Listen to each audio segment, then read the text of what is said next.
Aleluia! Sejam todos bem-vindos a mais um culto online do Corpo Central da Divisão de São Paulo, e eu te convido para, junto comigo, adorarmos ao Senhor nesta noite. Aproveite todo esse tempo que Deus tem nos dado para falar aos nossos corações, através das músicas, através do testemunho e através de sua palavra. Então, vamos juntos engrandecer o nome do Senhor e agradecer a Ele pelas oportunidades que Ele tem nos dado. Que Deus continue a nos abençoar.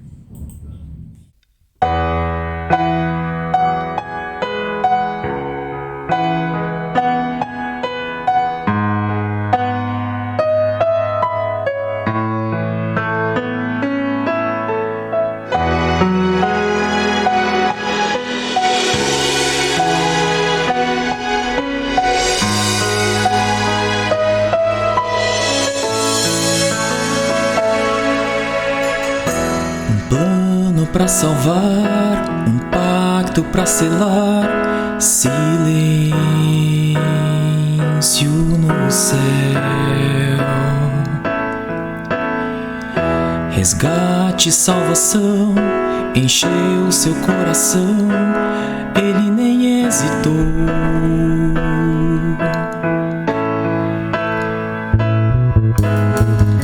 No palco do amor, anunciou a vida e salvação.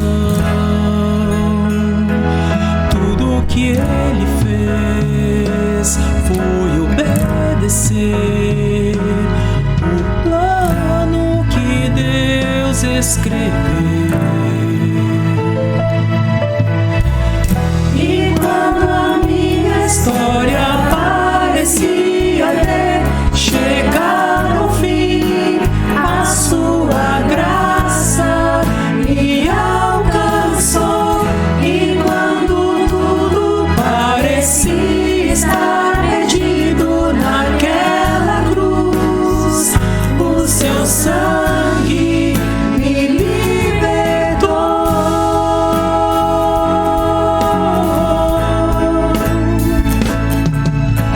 Jesus,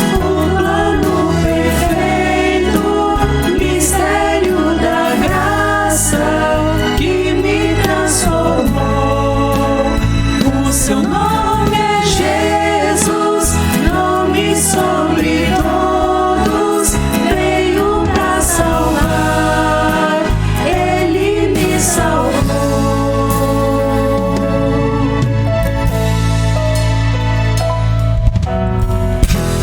Plano pra salvar, pacto pra selar, silêncio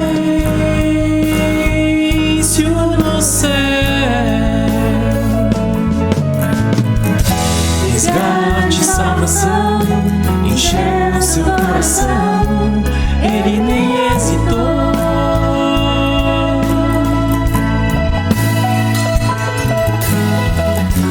No palco do amor, o autor anunciou a vida e salvação.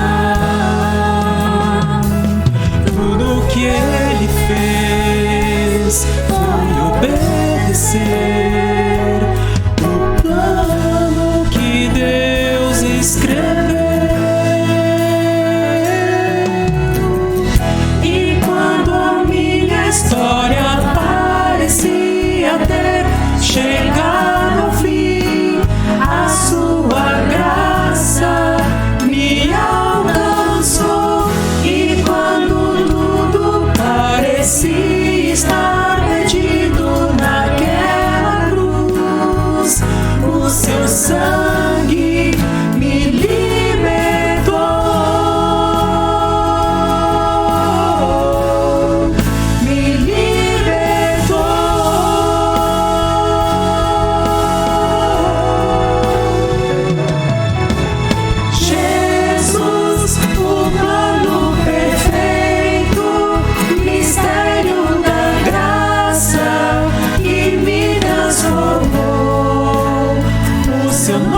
Oi pessoal, tudo bem?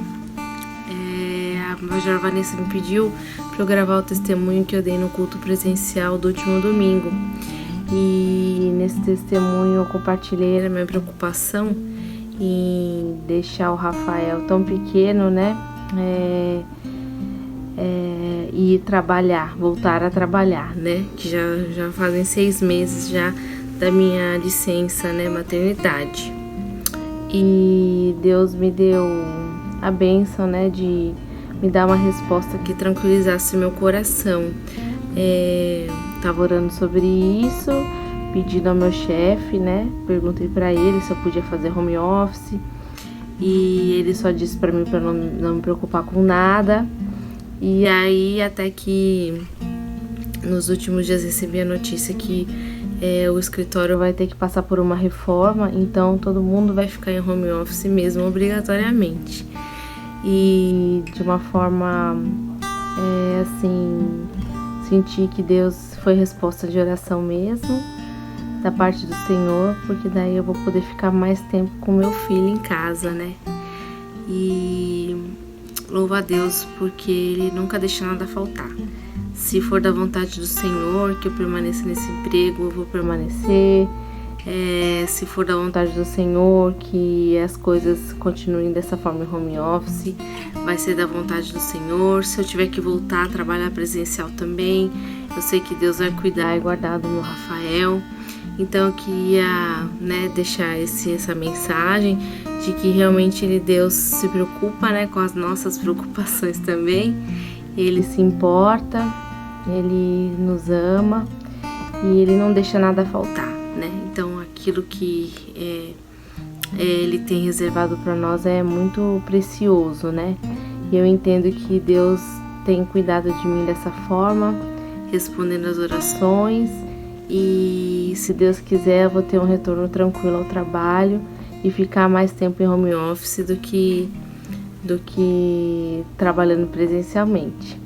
É isso, um beijo. Que lindo testemunho da nossa soldada Izzy Soares. Que Deus continue abençoando a Izzy, toda a sua família, o seu bebezinho que tem nos enchido de tanta alegria, o Rafael. E esse testemunho a Izzy compartilhou em nosso culto presencial aqui no domingo, e eu pedi então que ela gravasse esse vídeo para poder compartilhar com todos que nos assistem essa grande bênção de Deus na sua vida. E falando então no nosso culto presencial, eu quero compartilhar com vocês as atividades do Corpo Central, convidando vocês que nos assistem a estarem participando.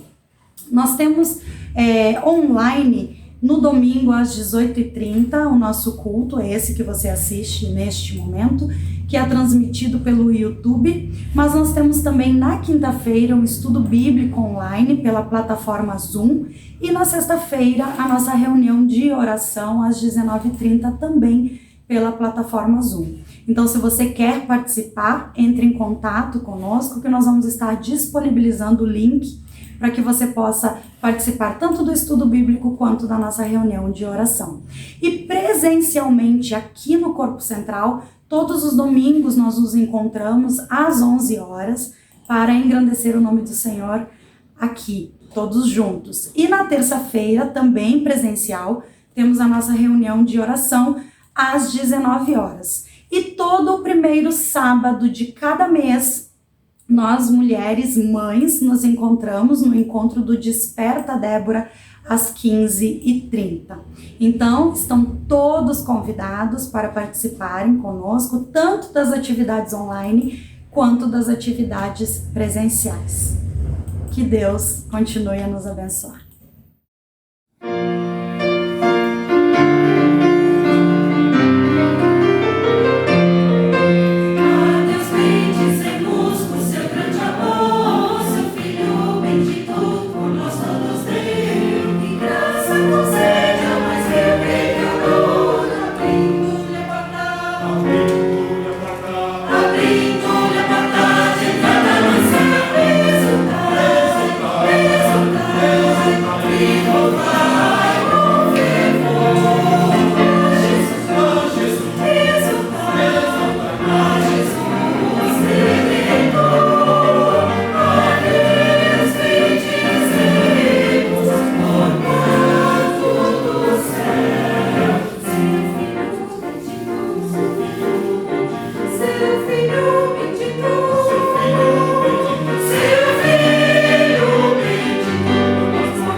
para a palavra que vamos ouvir através da vida do Major Marcelo, gostaria de compartilhar com vocês 2 versículos do livro de João, capítulo 3.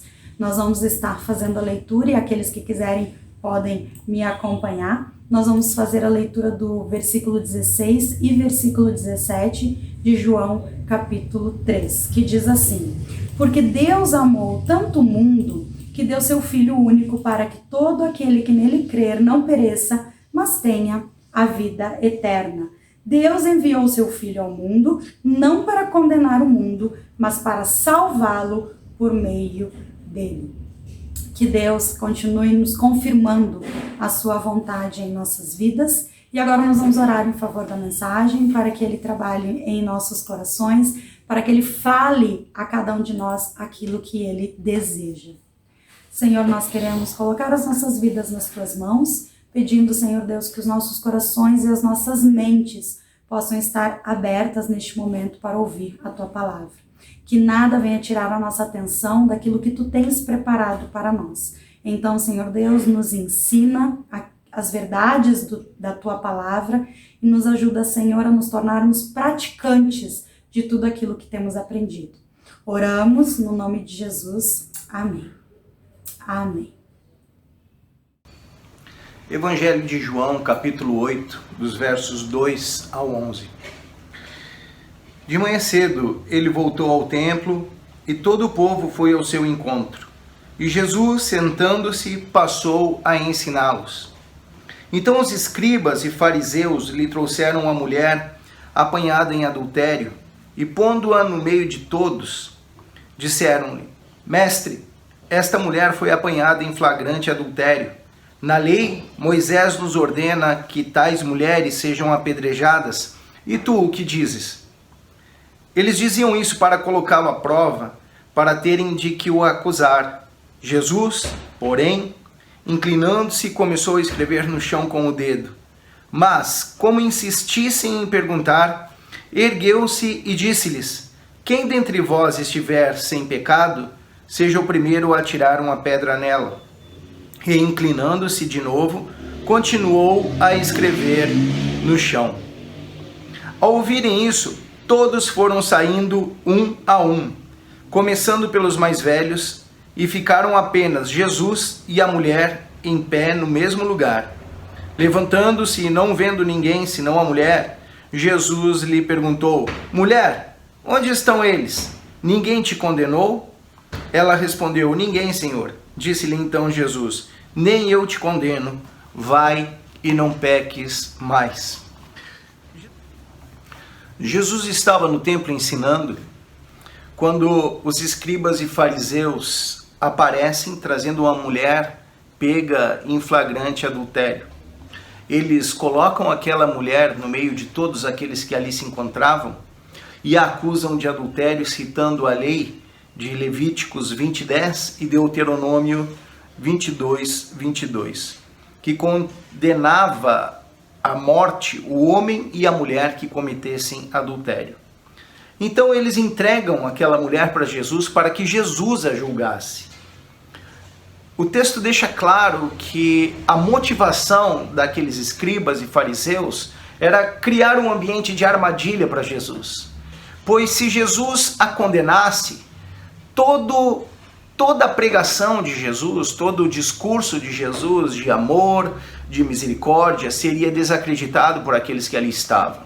Se Jesus, por outro lado, a absolvesse, ele não estaria cumprindo a lei e também ficaria em descrédito para aqueles que o escutavam. Na verdade, eles haviam preparado uma armadilha muito bem feita para que Jesus pudesse cair naquela armadilha e assim eles desacreditarem Jesus diante da sociedade, pois Jesus representava um perigo muito grande para aquele contexto religioso e político da época. Jesus ele sai por um caminho nunca antes imaginado por aqueles que ali estavam dentro daquele templo. Jesus sai pelo caminho de nivelar, de colocar todas as pessoas no mesmo nível, quando ele diz assim: olha, atire a primeira pedra aquele que não cometeu pecados. E é fantástica essa maneira, porque Jesus, ele coloca todos no nível, ele coloca toda a humanidade no nível de pecadores que estão destituídos e carecem da glória de Deus. Nós vivemos um tempo marcado por aquilo que é chamado de cultura do ódio.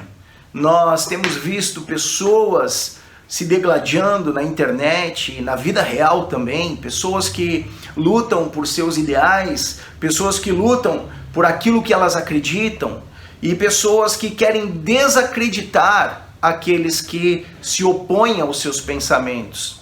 Vivemos tempos muito difíceis, tempos de separação, tempos de intrigas e de guerras, tempos onde toda a ideia de boa convivência é deixada de lado e imperam as guerras, imperam as discussões e muitas dessas discussões que não chegarão a lugar algum, mas também impera os julgamentos. Os juízes estão se levantando e não poupam esforços para acusar os erros dos outros. Tanto que hoje nós vivemos, e já falamos algumas vezes sobre isso, sobre essa cultura do cancelamento, onde as pessoas se levantam como juízes morais e defensores da sociedade e cancelam aqueles que cometem erros na internet, geralmente figuras públicas.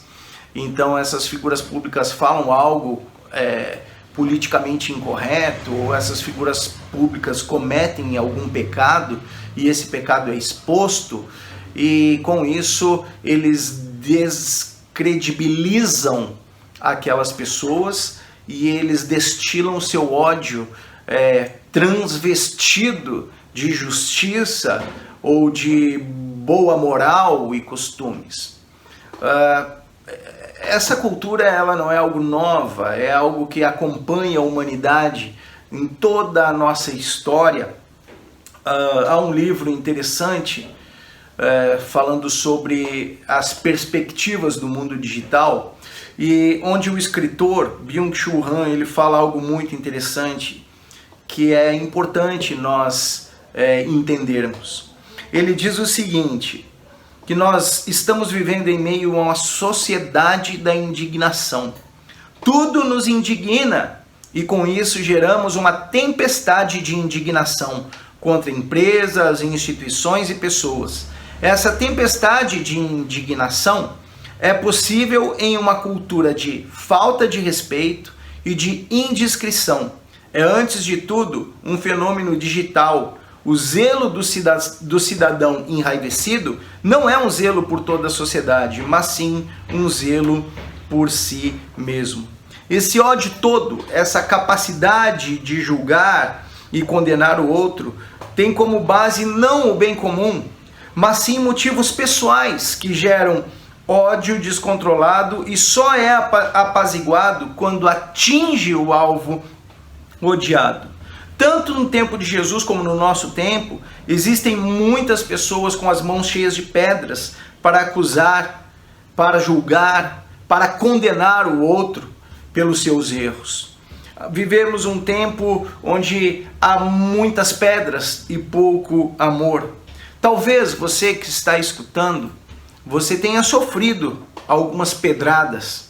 Talvez algumas pedras te atingiram por um momento de fraqueza. Talvez você tenha se sentido enfraquecido no momento onde você errou, onde você cometeu algum pecado, e o pecado faz parte da vida do homem. Nós pecamos, nós falhamos, e a grande dádiva de Deus é justamente essa, é nos levantar diante dos momentos de pecado e restaurar a nossa vida, e somente Jesus e a ação do Espírito Santo pode nos regenerar e nos levantar diante das quedas da vida que nós sofremos. Talvez você tenha sido reduzido a um pecado que você cometeu, e talvez aqueles que apontaram o dedo para você, assim como nessa narrativa que lemos, esqueçam os seus próprios erros, esqueçam que também estão na condição de pecadores e não poupem ódio e não poupem destilar venenos de julgamento contra a sua vida. Romanos 3:23 nos diz que todos pecaram e estão destituídos da glória de Deus. É exatamente o que Jesus fez quando esse problema se levanta. Jesus não se levanta, Jesus era o único capaz de realmente apontar o erro, pois Jesus é santo, Jesus é puro, o pecado em momento algum teve parte com a vida de Jesus, ele era o único possível e com capacidade de julgar aquela mulher naquele momento. Mas ele prefere o caminho contrário, ele prefere dizer que não é só aquela mulher que teve o seu pecado exposto, que era uma pecadora, mas todos aqueles que ali estavam também eram pecadores, tanto quanto aquela mulher, com a grande diferença de que seus pecados não haviam sido descobertos, seus pecados não haviam sido expostos. Esse texto, ele nos mostra que após Jesus nivelar todos os acusadores com aquela que estava sendo acusada, cada um deles, quando Jesus diz, pode atirar a primeira pedra, aquele que nunca pecou, cada um daqueles que a acusavam e daqueles que estavam naquele ambiente, começaram a sair, e o texto diz que, começando pelos mais velhos, largaram suas pedras e foram embora, restando somente Jesus e aquela mulher. Jesus então pergunta para aquela mulher, onde estão os teus acusadores? Ninguém a condenou? E ela responde, ninguém, Senhor. Jesus então diz a ela, eu também não te condeno, agora vá e abandone a sua vida de pecado.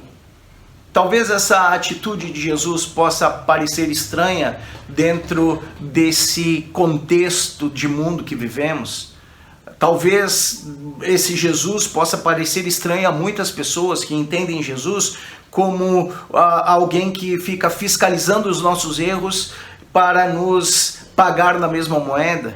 Aqui nesse texto demonstra um Jesus que não faz vistas grossas para o pecado. Pelo contrário, ele entende que ali há um pecado, ele entende que ali há uma mulher que estava falhando, tanto que ele diz, eu não a condeno, vai e não peques mais. Ele está dizendo que para aquela mulher que aquele pecado era real, que existia mesmo uma falha.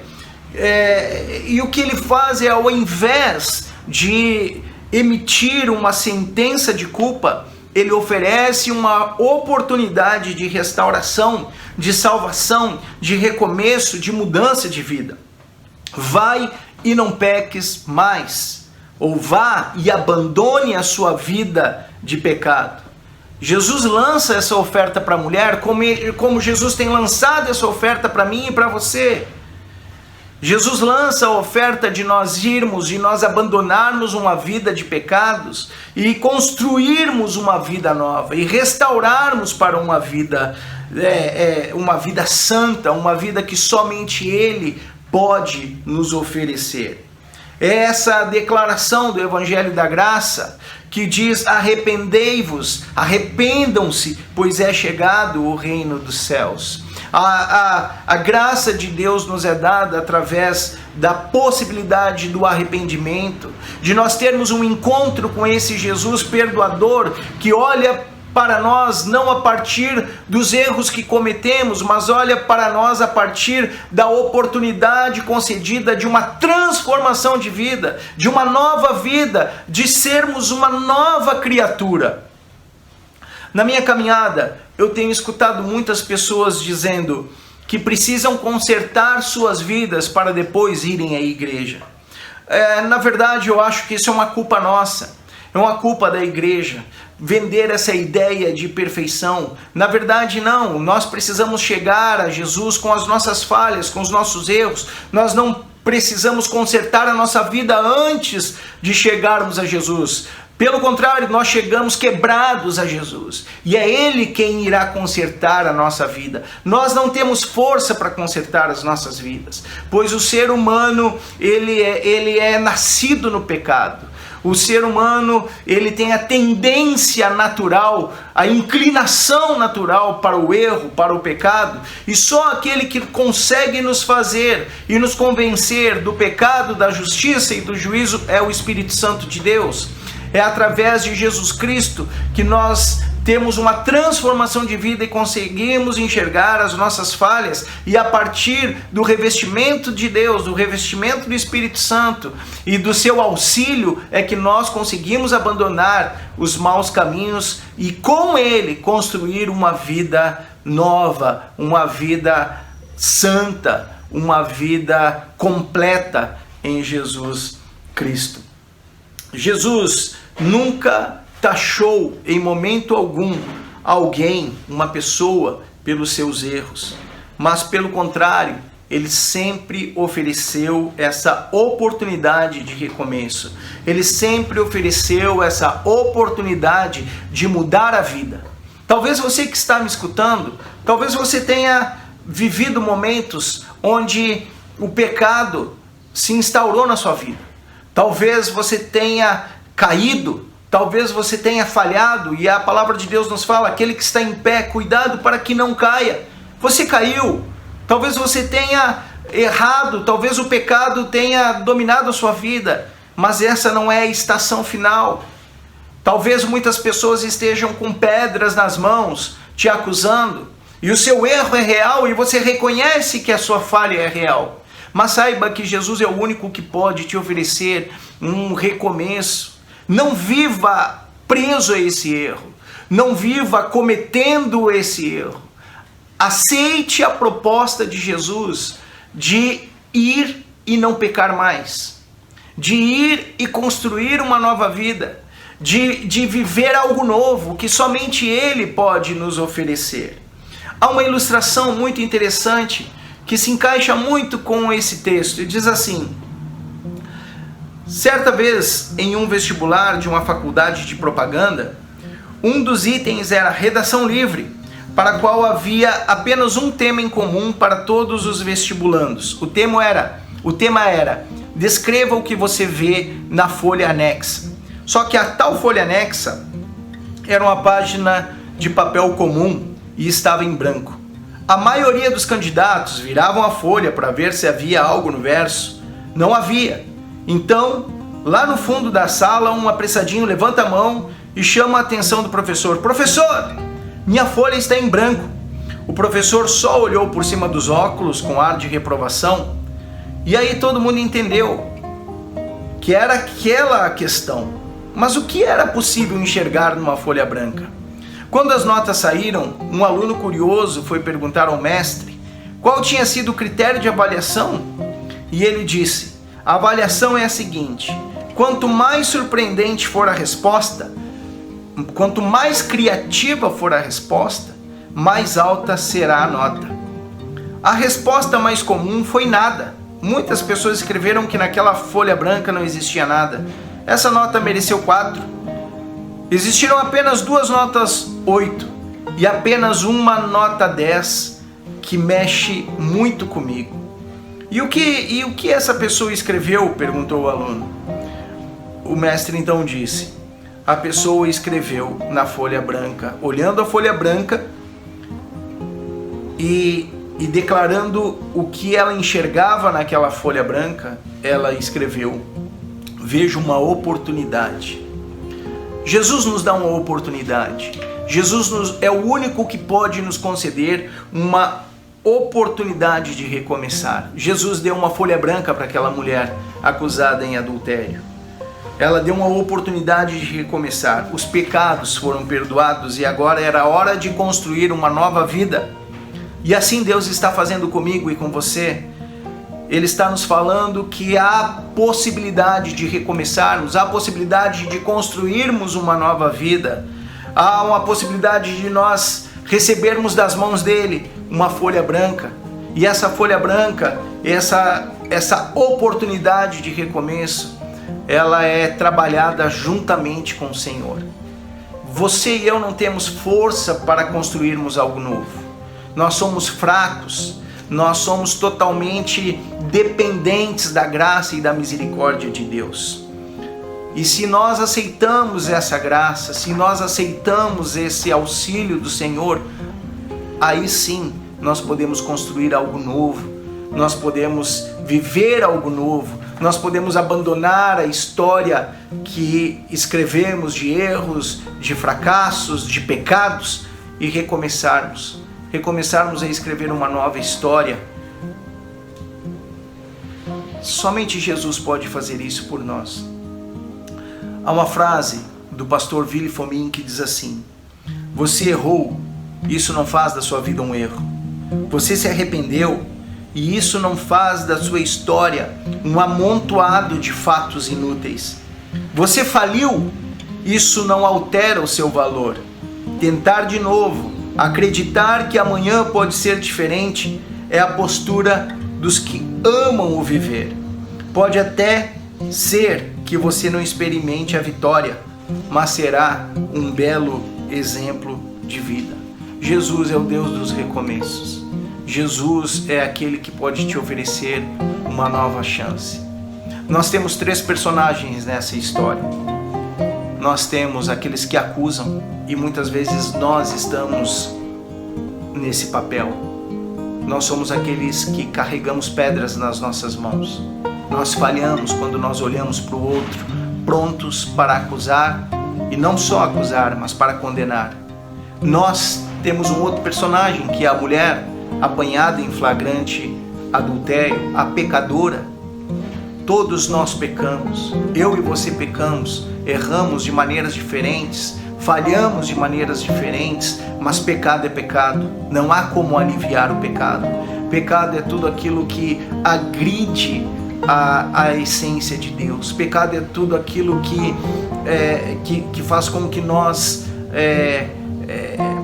façamos algo que prejudique o próximo, que prejudique a nós mesmos, algo que fira aquilo que Deus nos ensina a reproduzir com a nossa vida, em obediência, em amor à sua palavra.